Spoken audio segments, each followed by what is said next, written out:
dari Undang-Undang Nomor 2 Tahun 2019. Memang penyelesaiannya harus melalui Mahkamah Partai. Tapi pasal 33 juga berbuka kalau penyelesaian itu tidak juga putusan itu juga tidak selesai, ada Mahkamah Partai juga belum selesai, maka itu diajukan ke pengadilan. Bagaimana tanggapan komen? Begini Pak Karno, saya melihat ini kan keputusan amarnya jelas. Dan ini bukan kepengurusan, ini kan keputusan rekonsiliasi. Saya kira ini keputusan rekonsiliasi ya, karena mengamankan munas 2015. Kalau nanti pada akhirnya saya mengeluarkan keputusan tidak puas, karena ada pengadilan tata usaha negara. Keputusan saya bukanlah final and binding. Itu adalah keputusan yang ini kan, begitu. Tetapi keputusan partai ini adalah Mahkamah Partai dan ketentuan perundang-undangan adalah final and binding. Jelas banget itu. Dan kalau apa yang dikatakan Pak Muradi tadi yang terakhir ini, baru saya sampaikan ke saudara. Karena sebelumnya ini karena pembicaraan antar berdua, saya menjaga itu. Tapi karena Pak Muradi sudah mengatakan demikian, Pak Muradi sudah benar. Beliau sama-sama menteri hukum dengan saya. Jadi beliau menteri kehakiman dulu. Jadi saya mohon, kalau ini menyinggung perasaan teman-teman, ya memang dalam satu keputusan yang partai terbelah keputusannya, itu kemanapun saya pergi, wherever you go. Bagaimana tanggapan Pak Menteri bahwa sekarang kata tertib DPR itu kan hak angket itu kan untuk satu hak penyidikan yang menyangkut hal yang berdampak luas dan besar kepada masyarakat. Ini kan berdampak kepada satu kelompok lah atau apa juga. Jadi saya akan menjelaskannya. Kalau mau angket saya kira overshoot. Kalau mau dibuat hak bertanya boleh-boleh aja. Itu overshoot. Itu sangat politik, ya. Memang DPR itu politik, ya. Tapi itu menurut saya overshoot. Angket oke, kita akan jawab secara baik-baik, ya. Saya open to apa ya, to discuss, dan saya terbuka untuk itu. Oke saja. Ya, saya tidak ada masalah. Tetapi saya mohon supaya kita ini udah duduk baik-baiklah, tidak ada keinginan. Ini duduk aja lah bareng-bareng. Tinggalkan berbeda. Bertarung 2016 lah, ya kan? Supaya apa? Masukin aja dua-dua dengan baik. Itu saran saya, tapi bukan tergantung kepada masing-masing. Saya kira begitu, Pak Karni. Ini ada dikit lagi tentang P3.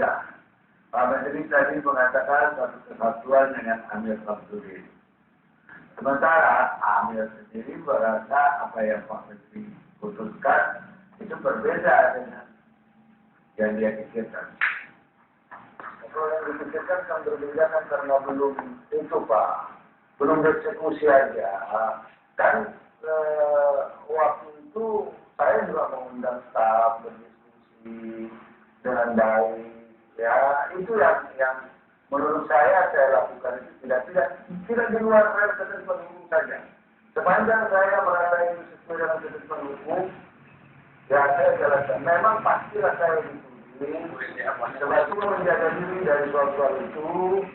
Ya, saya berusaha profesional dalam sikap saya, selalu berpijak kepada ketentuan yang ada tentunya. Jadi saya tidak mau pada waktu Pak Abu Rizal Bakri mengirim surat kepada saya untuk memastikan yang terdaftar di Kementerian Hukum, saya kasih surat. Ya, saya katakan memang di Kementerian Hukum yang saya terdaftar itu ya adalah kepemimpinan hasil munas beliau. Saya katakan itu ada itulah ketentuannya dan itulah faktanya. Saya langsung ditransfer oleh ibunya Pak Abu Bakri di surat segala macam. Ya oke, saya mengatakan itulah yang saya ada, itulah memang adanya. Jadi saya katakan itu adanya. Saya berjalan dengan bergerak begitu saja. Saya kira no problem juga. Ya mau, kalaupun teman-teman mengatakan bahwa kalau hak angket Pak Haji, saya kira itu terlalu bersulit ya. Interpelasi boleh dijelaskan. Saya kira itu politik kalau sampai ke angket karena menurut saya belum menurut saya, tapi terserah aja. Kita hadapi aja. Saya siap saja. Ada pertanyaan terakhir, juga pertanyaan dari banyak pihak yang terkait dengan apakah keputusan-keputusan Pak Menteri dalam partai politik ini atas restu Ketua Umum DPP PDIP ataukah Presiden Jokowi atau pihak lain atau sendiri putusan murni Pak Menteri sendiri. Jadi begini Pak Karni, saya ini latar belakang saya akademisi, latar belakang saya akademisi, saya menjaga profesionalitas dan integritas. Saya takut disebutkan Presiden dan Ketua Umum saya kepada soal-soal yang begini. Tapi setelah saya ambil keputusan, saya laporkan dengan segala argumentasi. Jadi begitu prosedurnya. Jadi saya laporkan. Jadi waktu ini telepon Pak Presiden, bagaimana kalau laporkan? Saya tidak menyiapkan diri Pak Presiden, begini. Pandangan saya begini, ya kan? Ya udah dikaji. Ya saya kaji. Supaya Pak Menteri tahu, Pak Bangkan tahu ya. Setelah saya mengambil keputusan, saya memang tutup handphone saya. Sore-sore saya menutup handphone saya sampai saya buat keputusan karena saya sudah firm dengan itu. Setelah dibuka baru saya buka. Wah itu supaya kiri kanan saya menjadi tidak jernih nanti mengambil keputusan. Ya saya menjadi tidak jernih mengambil keputusan. Ya ada juga sahabat-sahabat saya yang dari partai saya jujur mengatakan begini. Saya begini. Mereka mempersoalkan soal tafsiran dari keputusan Mahkamah Partai. Persoalannya di situ bahkan. Tapi saya kira oke.